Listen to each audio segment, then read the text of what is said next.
قال رسول الله صلى الله عليه وسلم نبي صلى الله عليه وسلم فرمان من قرأ حرفا من كتاب الله নবী সাল্লাল্লাহু আলাইহি ওয়াসাল্লাম ফরমান যে কিতাবুল্লাহ থেকে একটা হরফ পড়বে ফালাহু বিহি হাসানা ওয়াল হাসানাতু বিআশরি আমসালিহা লা আকুলু আলিফ লাম মিম হারফুন ওয়ালাকিন আলিফুন হারফুন ওয়া লামুন হারফুন ওয়া মিমুন হারফ।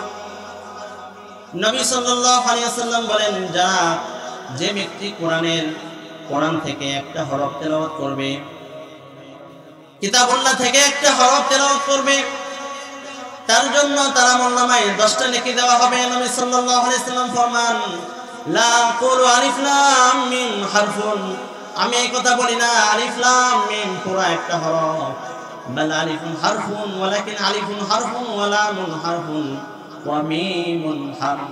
আলিফ একটা হরফ, লাম একটা হরফ, মিম একটা হরফ। নবী সাল্লাল্লাহু আলাইহি ওয়াসাল্লাম বলেন যে ব্যক্তি আলিফ লাম মিম পড়বে আল্লাহ রাব্বুল ইজ্জত তার আমলনামায় 30টা নেকি দিয়ে দিবে। এজন্য আমরা কোরআন তেলাওয়াত করব। কোরআনের এত ফজিলত, আল্লাহ পাক যাদেরকে কোরআন শেখার তৌফিক দিয়েছেন তারা তো তেলাওয়াত করবই। আল্লাহ যাদেরকে এখনো আমরা শিখতে পারি নাই, এজন্য আমরা আসেন আজকে থেকে নিয়ে এত বড় ফজিলতের জিনিস আজকে থেকে শেখার কোনো বয়স নাই। আজকে থেকে আসেন শুরু করে দেই, আলিফ বা তা এরকম শেখা শুরু করে দেই। এক একটা হরফ আমরা পড়ব। আল্লাহ তাআলার দরবারে আল্লাহ তাআলার পক্ষ থেকে আমার আপনার আমলনামায় 10টা করে নেকি দেওয়া হবে। বলেন সুবহানাল্লাহ। কি বলেন? এই জন্য আমরা কোরআন শিখবো কিনা? কোরআন শিখবো, আমরা নিজেরা শিখবো, আমাদের সন্তানদেরকে শিখাইবো। এই কোরআন আমাদের কাজে আসবে। এই কোরআন আমার দুনিয়া আখিরাত উভয় জাহান আমার সম্মান বাড়াবে। কোরআনের সাথে যার সম্পর্ক থাকবে, কোরআন নিয়ে যে চলবে, এক হাদিসের মধ্যে আছে নবী সাল্লাল্লাহু আলাইহি ওয়াসাল্লাম বলেন যে ব্যক্তি কোরআনকে সামনে রাখবে এই কোরআন তাকে জান্নাতের দিকে নিয়ে যাবে। বলেন সুবহানাল্লাহ। বড় নিয়ামত দিয়েছেন। ঈমানের হালতে আমরা আছি, আল্লাহ পাক আমাদেরকে রেখেছেন এবং মৃত্যু পর্যন্ত, মৃত্যুর সময়ও যাতে আমরা ঈমান নিয়ে কবরে যেতে পারি এই তৌফিক আল্লাহ তাআলার কাছে চাই। ঈমানের মতো দৌলত যে আল্লাহ তাআলা আমাদেরকে দান করেছেন, এই জন্য আল্লাহ তাআলার দরবারে আবার শুকরিয়া আদায় করি। সকলে বলি আলহামদুলিল্লাহ।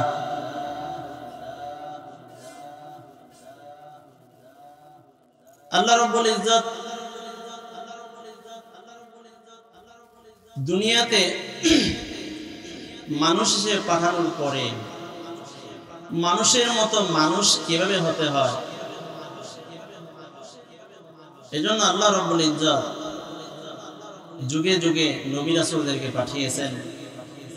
নবী রাসূলদেরকে আল্লাহ তাআলা আল্লাহর পক্ষ থেকে কিতাব দিয়েছেন।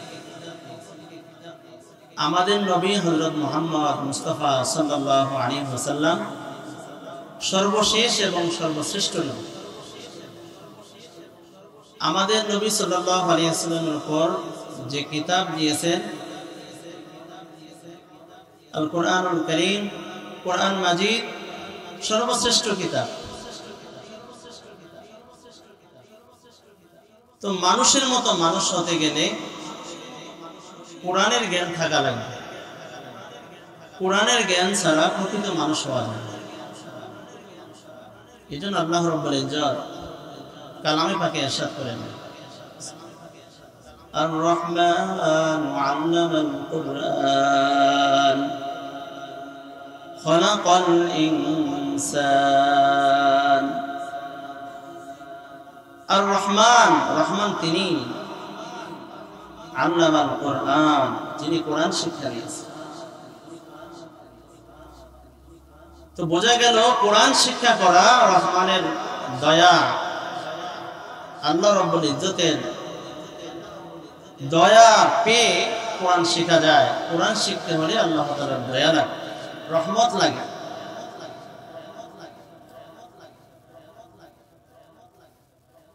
আল্লাহ পাক বলেন আর রহমানু আল্লামাল কুরআন খলাকাল ইনসান। আয়াতের ধারাবাহিকতায় যে ধারাবাহিকতায় আল্লাহ রাব্বুল ইজ্জত আয়াত নিয়ে এসেছেন, আল্লামাল কোরআন খলাকাল ইনসান, আল্লাহ তাআলা কোরআন শিক্ষা দিয়েছেন। এরপর আল্লাহ পাক বলেন খলাকাল ইনসান, আমি মানুষকে সৃষ্টি করেছি। তো এটা দ্বারা বোঝা যায় মানুষের মতো মানুষ হতে হলে অবশ্যই কোরআনের শিক্ষায় শিক্ষিত হতে হবে। কোরআন শিখতে হবে, কোরআন অনুযায়ী জীবনকে গঠন করতে হবে। কোনো ব্যক্তি যদি কোরআন শিখে, কোরআন অনুযায়ী জীবন গঠন করে, তাহলে সে প্রকৃত মানুষ হবে, আল্লাহ তাআলার প্রিয় হতে হবে। এজন্য আমাদেরকে কোরআন শিখতে হবে এবং কোরআন অনুযায়ী জীবন গঠন করতে হবে। কোরআন শেখার জন্য, কোরআন অনুযায়ী জীবন গঠন করার জন্য আজকে যে মাহফিলের আয়োজন করা হয়েছে মাদ্রাসার পক্ষ থেকে, এই মাদ্রাসাগুলো হলো এই কোরআন অনুযায়ী জীবন চালানোর জন্য, কোরআন অনুযায়ী জীবন গঠন করার জন্য, কোরআনের শিক্ষায় শিক্ষিত হওয়ার জন্য এই সমস্ত মাদ্রাসা হলো কেন্দ্রবিন্দু। এই সমস্ত কেন্দ্রবিন্দু যদি না থাকে, তাহলে মানুষ কোরআনের শিক্ষায় শিক্ষিত হতে পারবে না, মানুষের মতো মানুষ হতে পারবে না, মানুষত্ব তার মধ্যে থাকবে না। তো আমরা শুকরিয়া আদায় করি আল্লাহ তাআলার, যে আল্লাহ তাআলা এরকম পরিবেশ আমাদের এলাকার মধ্যে সৃষ্টি করে দিয়েছেন। আল্লাহ কবুল করছেন এমন একটা জায়গার মধ্যে মাদ্রাসা। এই জন্য আমরা সর্বদিক থেকে সহযোগিতা করবো। এই জন্য এলাকাবাসীর কাছে আমার আহ্বান থাকবে, আমরা সকলে চলে আসি। আজকে শেষ, কালকের এই মাহফিল থাকবে। তো আমরা এখানে কোরআনের মজলিসে বসছি, এখানে যতক্ষণ আলোচনা হবে ইনশাআল্লাহ কোরআন হাদিসের বাহিরে আলোচনা হবে না। তো এই প্রেক্ষিতে নবীজি সাল্লাল্লাহু আলাইহি ওয়াসাল্লাম হাদিসে ফরমান, عن أبي هريرة رضي الله عنه أن رسول الله صلى الله عليه وسلم قال ما اجتمع قوم في بيت من بيوت الله يتلون كتاب الله ويتدارسونه بينهم إلا نزلت عليهم السكينة وغشيتهم الرحمة وحفتهم الملائكة وذكرهم الله في من عنده। নবী সাল্লাল্লাহু আলাইহি ওয়াসাল্লাম ফরমান, যেই জায়গার মধ্যে, যেই ঘরের মধ্যে কতিপয় লোক এই জন্য একত্র হয়, যেই জায়গার মধ্যে ইয়াতলুনা কিতাবাল্লাহ, তারা আল্লাহ তাআলার কিতাব তেলাওয়াত করে, ওয়া ইয়াতাদারাসুনাহু, এবং এই কিতাব তেলাওয়াত করে এবং এই বিষয় নিয়ে পড়ালেখা করা হয়, পাঠদান করা হয়, কিতাব তেলাওয়াত করা হয় এবং কিতাব পাঠদানের ব্যবস্থা করা হয়। আল্লাহর নবী সাল্লাল্লাহু আলাইহি ওয়াসাল্লাম ফরমান, ইল্লা নাযালাত আলাইহিমুস সাকিনাহ, যে জায়গার মধ্যে আল্লাহ তাআলার কিতাবুল্লাহ তেলাওয়াত করা হয় এবং কিতাবুল্লাহর পাঠদান করা হয়, নবী সাল্লাল্লাহু আলাইহি ওয়াসাল্লাম ফরমান, ইল্লা নাযালাত আলাইহিমুস সাকিনাহ, ওই জায়গার মধ্যে সাকিনা নামক রহমত নাযিল হইতে থাকে। ওয়া গাশিয়াতুহুমুর রাহমা, আল্লাহ তাআলার পক্ষ থেকে রহমত নাযিল হইতে থাকে। ওয়া হাফাতহুমুল মালায়েকা, ওই জায়গাকে আল্লাহর রহমতের ফেরেশতারা চতুর্দিক দিয়ে বেষ্টন করে রাখে। বলেন সুবহানাল্লাহ। এখানে কোরআনের তেলাওয়াত হইতেছে, কোরআন থেকে পাঠদান করা হইতেছে। তো যেইখানে, যেই ঘরের মধ্যে, যেই স্থানে আল্লাহ তাআলার কিতাব তেলাওয়াত করা হবে, কিতাবের পাঠদান করা হবে, সেখানে আল্লাহ তাআলার সকিনা নামের রহমত নাজিল হবে। ফেরেশতারা, রহমতের ফেরেশতা সেই জায়গাকে বেষ্টন করে নেবে আর কি হবে? ওয়াযাকারাহুমুল্লাহু ফীমান ইনদাহ, ওই জায়গার মধ্যে যারা কিতাবুল্লাহ তেলাওয়াত করবে, শুনবে এবং কিতাবের পাঠদান, কিতাবুল্লাহর পাঠদান করা হবে, ওই জায়গায় যারা থাকবে তাদেরকে নিয়ে মহান রব্বুল ইজ্জত আল্লাহ তাআলা তার দরবারে আলোচনা করতে থাকবেন। বলেন সুবহানাল্লাহ। আল্লাহর দরবারে যেখানে কোরআন তেলাওয়াত হয়, কোরআনের পাঠ দেওয়া হয়, কোরআন নিয়ে আলোচনা করা হয়, সেই জায়গার মধ্যে যারা থাকে, যারা উপস্থিত থাকে, তাদেরকে নিয়ে আল্লাহ তাআলার দরবারে আলোচনা করা হয়। বলেন সুবহানাল্লাহ। এর চেয়ে সৌভাগ্য আর কি হইতে পারে? আজকে দুনিয়ার পদের জন্য, দুনিয়ার বড় পদে এমপি মন্ত্রী হওয়ার জন্য কত কিছুই না আমরা বিসর্জন দিয়ে থাকি, কত কিছুই করতে থাকি। এমপির কাছে, মন্ত্রীর কাছে, প্রধানমন্ত্রীর কাছে আমাদের আলোচনা হোক, এই জন্য আমরা কত কিছু করি, নিজের জীবনকে বিসর্জন দেই, এত কিছু করে থাকি। তো আল্লাহ তাআলা যিনি সমস্ত বাদশাহের বাদশাহ, সমস্ত ক্ষমতার মালিক আল্লাহ তাআলা, ওই আল্লাহ তাআলার দরবারে যারা কোরআন তেলাওয়াত করে, কোরআনের পাঠের জায়গায় বসে, আল্লাহ তাআলার দরবারে তাদেরকে নিয়ে আলোচনা করা হয়। এত বড় ফজিলত। এই জন্য আমরা যেখানে কোরআন শিক্ষা করা হয়, কোরআন শেখানো হয়, সেখানে আমরা বসবো, সেখানে বসে আমরা এই ফজিলত গ্রহণ করব। কোরআনের আর অনেক ফজিলত।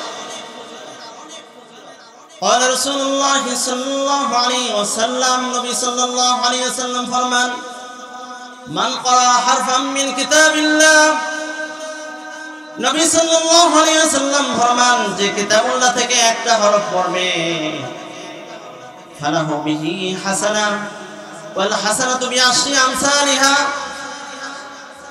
লা আকুলু আলিফ লাম মিম হারফুন ওয়ালাকিন আলিফুন হারফুন ওয়া লামুন হারফুন ওয়া মিমুন হারফ। নবী সাল্লাল্লাহু আলাইহি ওয়াসাল্লাম বলেন, যে ব্যক্তি কোরআন থেকে একটা হরফ তেলাওয়াত করবে, কিতাবুল্লাহ থেকে একটা হরফ তেলাওয়াত করবে, তার জন্য তার আমলনামায় 10টা নেকি দেওয়া হবে। নবী সাল্লাল্লাহু আলাইহি ওয়াসাল্লাম ফরমান, লা আকুলু আলিফ লাম মিম হারফুন, আমি এই কথা বলি না আলিফ লাম মিম পুরো একটা হরফ, বাল আলিফুন হারফুন ওয়ালাকিন আলিফুন হারফুন ওয়া লামুন হারফুন ওয়া মিমুন হারফ। আলিফ একটা হরফ, লাম একটা হরফ, মিম একটা হরফ। নবী সাল্লাল্লাহু আলাইহি ওয়াসাল্লাম বলেন, যে ব্যক্তি আলিফ লাম মিম পড়বে, আল্লাহ রাব্বুল ইজ্জত তার আমলনামায় 30টা নেকি দিয়ে দিবে। এজন্য আমরা কোরআন তেলাওয়াত করব। কোরআনের এত ফজিলত। আল্লাহ পাক যাদেরকে কোরআন শেখার তৌফিক দিয়েছেন, তারা তো তেলাওয়াত করবোই। আল্লাহ যাদেরকে এখন আমরা শিখতে পারি নাই, এজন্য আমরা আসেন আজকে থেকে নিয়ে, এত বড় ফজিলতের জিনিস আজকে থেকে শেখার কোনো বয়স নাই। আজকে থেকে আসেন শুরু করে দেই, আলিফ বা তা এরকম আমরা শেখা শুরু করে দেই। এক একটা হরফ আমরা পড়ব। আল্লাহ তাআলার দরবারে আল্লাহ তাআলার পক্ষ থেকে আমার আপনার আমলনামায় 10টা করে নেকি দেওয়া হবে। বলেন সুবহানাল্লাহ। কি বলেন? এই জন্য আমরা কোরআন শিখবো কিনা? কোরআন শিখবো, আমরা নিজেরা শিখবো, আমাদের সন্তানদেরকে শিখাইবো। এই কোরআন আমাদের কাজে আসবে।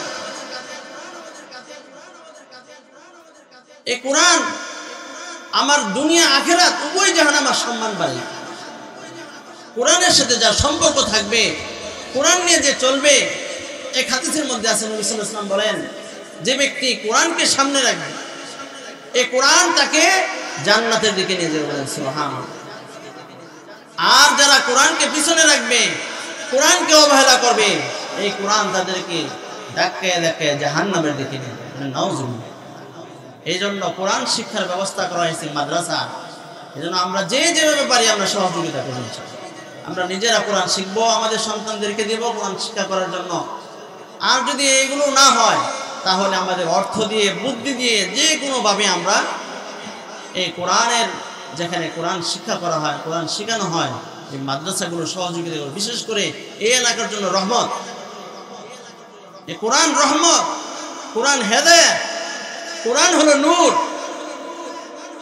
এই জন্য আমরা মাদ্রাসার প্রতি খেয়াল রাখবো। আমাদের সন্তানদেরকে কমপক্ষে হলো সহি শুদ্ধভাবে কোরআন শেখানোর চেষ্টা করব। আল্লাহ রাব্বুল ইজ্জত আমাদের সকলকে সহিশুদ্ধভাবে কোরআন শিখে কোরআন অনুযায়ী আমল করে জীবন গঠন করার এবং কোরআন নিয়ে কবরে যাওয়ার তৌফিক দান করেন। ওয়া আখিরু দাওয়ানা আলহামদুলিল্লাহি রাব্বিল আলামিন।